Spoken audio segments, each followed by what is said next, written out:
Welcome back to Syntax and Stars Theory. 1 part analysis, 2 parts chaos, 5 stars if we're lucky. I am your host, Lai Val, and today we are talking about the Amulet of Samarkand by Jonathan Stroud, the first book in the Bartimaeus sequence.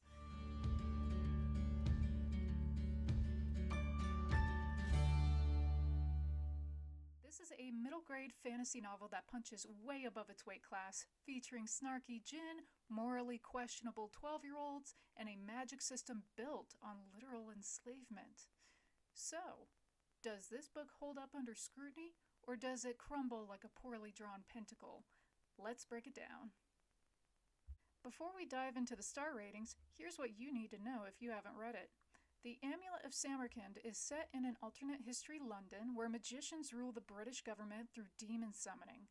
Our protagonist, Nathaniel, is a 12-year-old magician's apprentice who summons the 5,000-year-old Djinni, Bartimaeus, to steal the Amulet of Samarkand from the powerful and cruel magician Simon Lovelace, not for noble reasons, but purely for revenge after being publicly humiliated. The story alternates between Nathaniel's third-person chapters and Bartimaeus' first-person narration, complete with extensive sarcastic footnotes. What starts as a petty revenge plot escalates into a conspiracy threatening the entire government, and Nathaniel finds himself in way over his head while trying to maintain control over an ancient spirit who is deeply unimpressed by his 12-year-old master. Now I should warn you, spoilers beyond this point. Look away if you really don't want to know.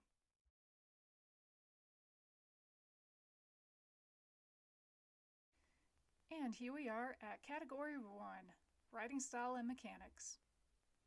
Stroud's prose is clean, efficient, and deceptively sophisticated for a middle-grade novel. The dual narrative structure works brilliantly. Nathaniel's sections are told in close third person with a formal, almost Victorian flavor that mirrors the rigid magician culture, while Bartimaeus' first-person chapters crackle with personality and wit. Here's where Stroud really shines. Bartimaeus' voice. The Djinni's narration is packed with historical references, cultural commentary, and bitter observations about human nature. Take this passage from the book's conclusion where Bartimaeus describes being dismissed. I felt the weight of words binding me to the earth lessen with every syllable. As he neared the end, my forearm extended, spread out from the confines of the circle. Multiple doors opened in the plains, beckoning me through. I became a dense cloud of smoke that roared up and outward, filling a room that became less real to me with every passing instant. From page 462. This isn't dumbed-down prose. It's atmospheric and specific. Stroud trusts his young readers to handle complex sentence structures and doesn't shy away from sophisticated vocabulary. The footnotes deserve special mention, and they're genuinely innovative. This isn't Terry Pratchett using footnotes for jokes. This is a first-person narrator actively experiencing the plot while simultaneously providing historical context, world-building, and characterization through asides. Bartimaeus uses them to comment on everything from ancient Egyptian politics to the quality of tobacco in different eras, creating layers of meaning that reward careful reading. It's a narrative device I haven't seen executed this way anywhere else, and it works brilliantly as both humor and serious characterization. However, though, the prose isn't without weakness. Nathaniel's chapters, while competent, can feel pedestrian compared to Bartimaeus' sections. The disparity is intentional, reflecting Nathaniel's limited perspective, but it creates an uneven reading experience. When you're with Bartimaeus, you get sparkling wit and historical texture. When you're with Nathaniel, you get functional narrative that sometimes edges towards tell-not-show, particularly around his emotional development. And when I first read this book, I would often find myself just urging the book to just hurry up and move forward through Nathaniel's sections, to be quite honest with you, because it's like, okay, I get it. Can we get back to the funny guy? Now, the pacing at the sentence level is generally strong, though Stroud occasionally front-loads exposition in ways that slow momentum. Still, for a middle-grade novel juggling complex world-building and dual perspectives, the technical execution is impressive. I give this section 4 stars. The prose works hard. Bartimaeus' voice is exceptional, and the footnotes are genuinely innovative, but the unevenness between narrators keeps it from perfection.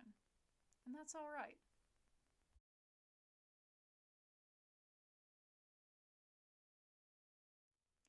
Category 2, Plot and Story Structure. This plot demonstrates excellent escalation. What starts as a child's revenge fantasy, Nathaniel wants to embarrass the magician who humiliated him, spirals into political conspiracy, magical terrorism, and genuine life or death stakes. The structural genius is how organically Stroud raises the stakes without ever losing sight of Nathaniel's original petty motivation. The dual timeline structure does heavy lifting here. We meet Nathaniel at age 5 when his master, Arthur Underwood, takes him as an apprentice. Now, we meet him at age 5 a little bit later in the book. At the very beginning, he's already 12. Just for clarification in case if anybody gets a little confused here. The novel cuts between Nathaniel chapters showing his present-day scheming and Bartimaeus chapters following the Djinni's perspective on the unfolding plot, with flashbacks filling in how Nathaniel became so ruthlessly ambitious during his parts of the novel. It's elegant plotting that gives us sympathy for Nathaniel while also showing us exactly how his desire for respect curdles into something darker. Now here's a key structural moment. Nathaniel summons Bartimaeus in chapter 1 from Bartimaeus' point of view, but we don't see Nathaniel's perspective on the summoning until much later, after we've learned about his abusive apprenticeship. That delay matters. It recontextualizes Nathaniel's actions from arrogant to desperate. The heist elements work well. Bartimaeus infiltrates Lovelace's estate, steals the amulet, and escapes. Classic heist beats executed with magical flair. But then Stroud pulls the rug out. The amulet isn't just a powerful trinket, it's connected to a plot to summon Remuthra, a catastrophically powerful demon that could level London. Suddenly, Nathaniel can't just return the amulet and walk away. He's complicit in treason. The climax delivers. There's a proper action sequence at Parliament where Lovelace attempts the summoning. Bartimaeus fights other spirits, and Nathaniel has to make impossible choices about who to trust and what to sacrifice. The resolution feels earned. Nathaniel gets what he wanted, recognition, power, revenge, but at a cost that haunts him. But here's the problem. Some mid-book sequences genuinely drag. There's a stretch where Nathaniel is hiding from government enforcers and trying to figure out what the amulet does. And those chapters circle the same emotional beats. Fear, frustration, helplessness, without meaningfully advancing the plot. It is necessary setup, but it tests patience. The book could lose 5, 10, maybe 20 pages in the middle third without losing anything essential. I give this section another 4 stars. The structure is sophisticated and the escalation works, but the pacing wobbles enough in the middle to keep this from being tight throughout.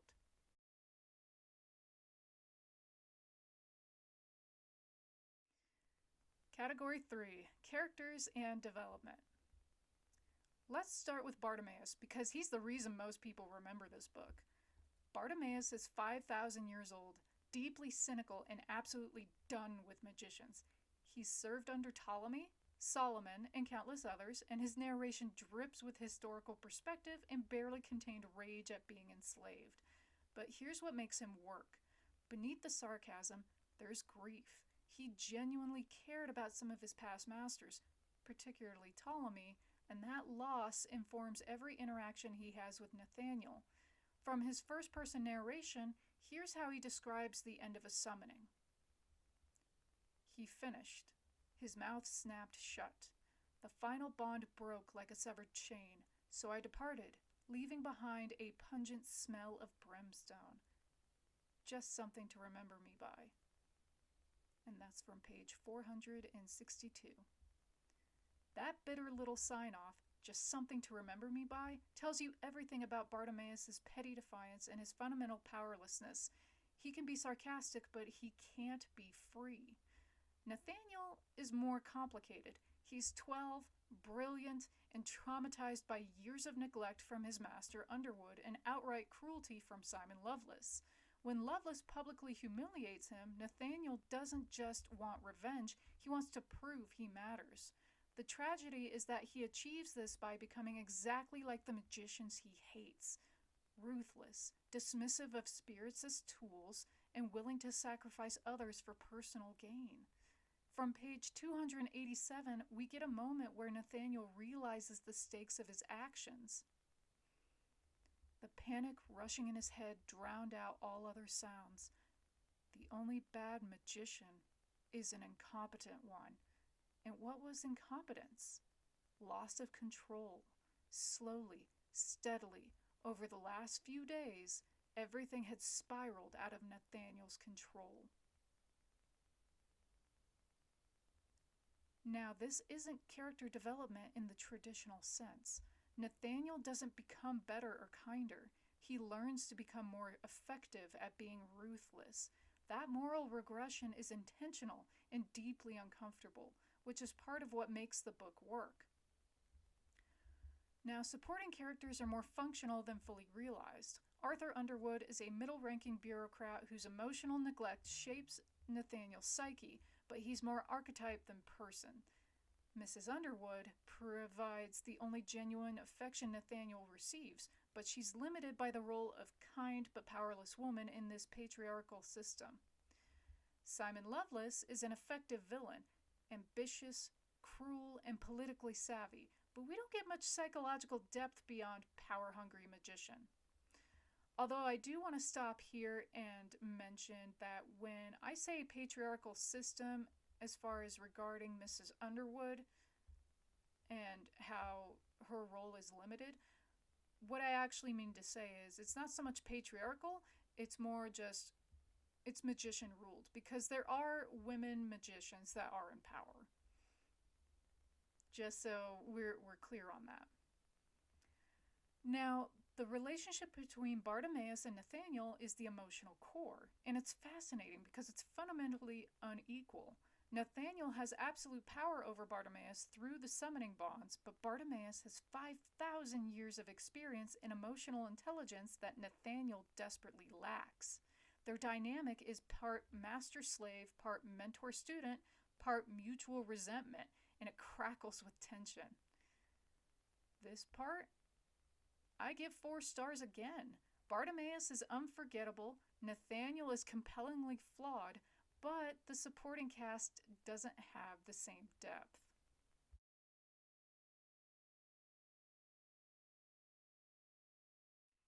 On to Category 4, World Building, Setting, and Research. This is where Stroud absolutely nails it.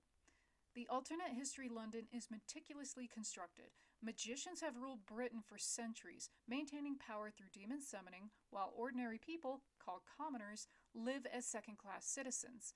The government structure mirrors real British politics. There's a parliament, a prime minister, internal affairs, but it's all controlled by magicians who use spirits to spy, assassinate, and enforce policy. What makes this world building exceptional is the internal logic of the magic system. Spirits exist on multiple planes of reality simultaneously, which affects how they can perceive the world and how they can be controlled. Magicians summon them using pentacles, incantations, and true names. The hierarchies matter. Imps are weak, Djinn are mid-tier but versatile, Afrits are powerfully dangerous, and Marids are nearly unstoppable. Stroud uses Bartimaeus' historical perspective to show how this system has evolved. Through the footnotes, we learn about famous magicians throughout history, Solomon, Ptolemy, Gladstone, and how different cultures approach spirit summoning. In a footnote on page 16, Bartimaeus addresses the reader directly, breaking the fourth wall, while listening to Simon Lovelace discuss government corruption with Amanda. A human who listened to the conversation would probably have been slack-jawed with astonishment, for the magician's account of corruption in the British government was remarkably detailed. But I, for one, was not agog. Having seen countless civilizations of far greater panache than this one crumble into dust, I could rouse little interest in the matter. This is crucial world building. It establishes that Bartimaeus has served magicians across hundreds of years. Egyptian pharaohs, Babylonian kings, Roman emperors, and none of them were fundamentally different from modern British politicians. The footnote tells us that the magic system itself is ancient and universal, not unique to this alternate London. Corruption, power struggles, and eventual collapse are constants across all human civilizations. This single aside gives the reader a sense of historical depth that spans thousands of years, making the current story feel like just one small chapter in an endless cycle. The setting also addresses class and power in ways that feel uncomfortably relevant. Magicians maintain control through violence and surveillance, using spirits to spy on commoners and crush resistance. The resistance movement exists but is portrayed as both desperate and morally compromised. This isn't a simple good versus evil story, it's systemic oppression maintained through magical infrastructure. The historical research is solid. Bartimaeus references real historical figures and events: Ptolemaic Egypt, the construction of Solomon's Temple, various European wars, with enough specificity to feel grounded. Stroud doesn't get bogged down in showing off his research, but the details land when they appear. If I'm looking for flaws, the commoner perspective is somewhat under development in this first book. We see magician politics extensively, but ordinary London feels like backdrop more than lived in reality. However, that's clearly intentional. The narrative stays tightly focused on the magician world because that's where Nathaniel exists, and his obliviousness to commoner suffering is part of his characterization. So for this category, 5 stars. The world feels vast, consistent, and thoughtfully constructed. The magic system has rules and consequences. The alternate history is convincing, and the thematic resonances are sharp.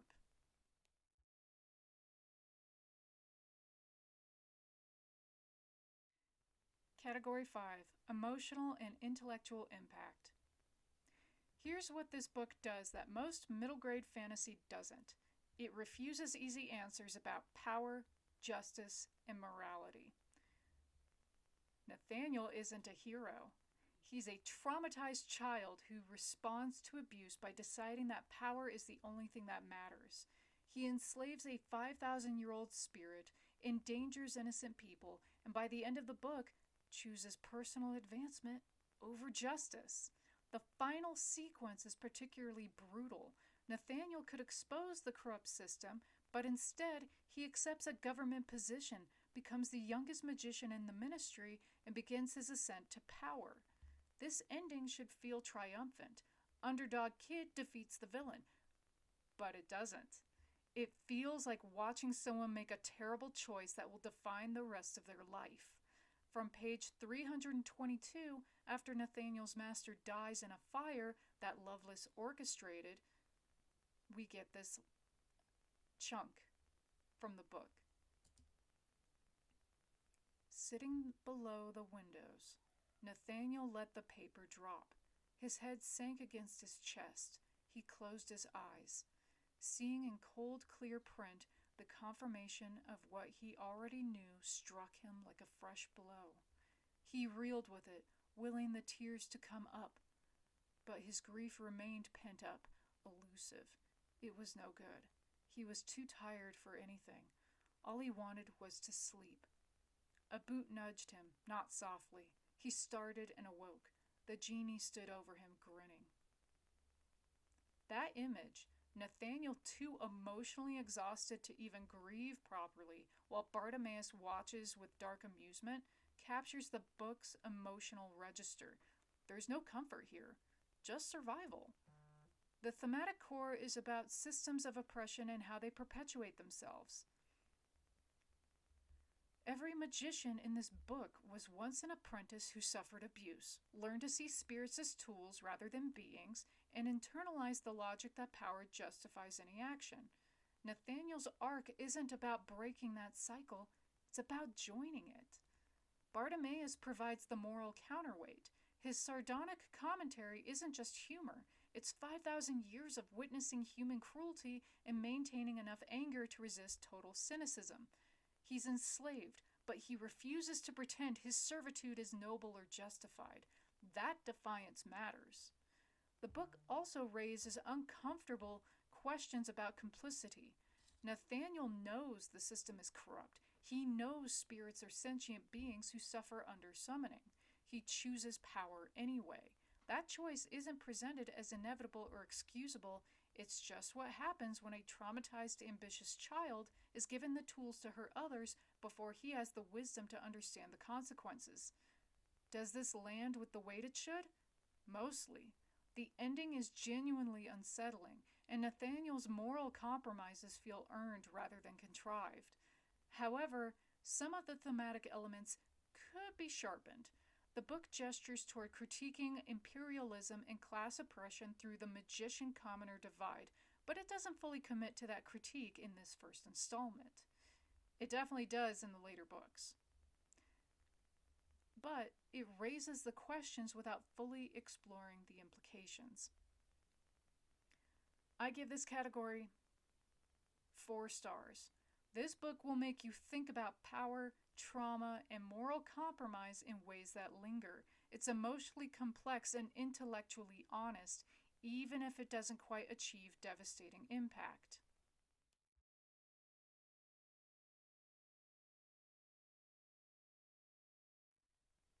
Now on to the bonus star. Does the book earn it? No. This is a very good book. It's smart, entertaining, and morally complex. The footnotes are genuinely innovative. I haven't seen another fantasy novel use them this way as both humor and serious world building from an active first-person narrator. Bartimaeus' voice is memorable and the world building is excellent. But a bonus star should be reserved for books that do something truly extraordinary. Books that transcend their category, that you can't stop thinking about, that fundamentally change how you see stories, or that hit you with devastating emotional impact. And I know a lot of you are going to push back on this and say, well, that defines this book. But here's the thing. The Amulet of Samarkand has one genuinely innovative element, the footnotes, and it executes its concept very well. But as a complete package, it doesn't quite reach that transcendent level. The pacing issues are real, the supporting cast is a little thin, and the emotional impact, while good, doesn't devastate. Even though it's honest, this is solidly excellent craft with moments of brilliance, not transcendent art. So the overall rating, 4.2 out of 5 stars. Very well deserved. Now, that's not to say that it's not enjoyable, that it's not asking some very tough questions of its target audience, but it is genuinely compelling, and I would definitely recommend this book if you are interested. Now, for the debate questions that we always do at the end of these videos. Is Nathaniel a victim or a villain? He's 12, traumatized and making terrible choices. At one point, does his trauma stop excusing his actions? And when does he become responsible for the harm he causes? And does the master-slave dynamic between Nathaniel and Bartimaeus undermine the book's critique of oppression? Some readers find Bartimaeus' enslavement too lightly treated given the book's thematic concerns about power and exploitation. Others argue his resistance and commentary provide the moral center. What do you think?